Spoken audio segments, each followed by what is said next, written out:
8% nga pagkunhod sa krimen sa Enero 2026 matod sa kapulisan sa probinsya Sugbo. Ato nga kuhaon ng dugang detalya ni. XFM Police Report. Police Report.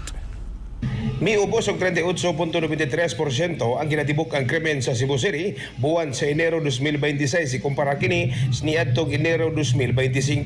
Suma sa datos sa gipagawa sa Cebu City Police Office kung CCPO gikan sa 596 ka kaso sa Enero 2025 mikunhod kini matud pa ngadto sa 364 sa kaso sa Enero 2026. Matud sa CCPO resulta kini sa mas hugot nga kampanya batok sa krimen, mas aktibong police operations ingon man lig-on nga panagat tinabangay sa komunidad ug lokal nga gobyerno.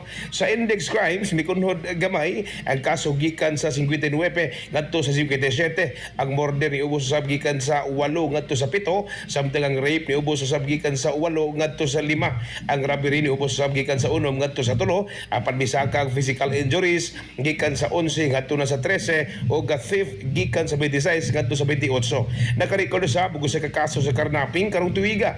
Sa non-index crimes dako usab ang pagkunhod gikan sa 426 ngadto sa 275 ka mga kaso.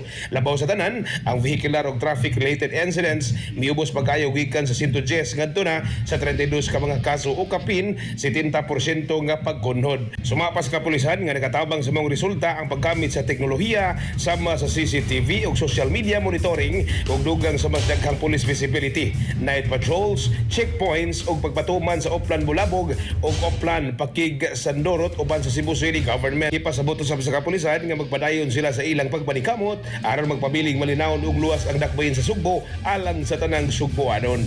Mga katropa, ayaw kalimot pagtumarog sa Anton Vitamin C, ang alkaline nga vitamin C.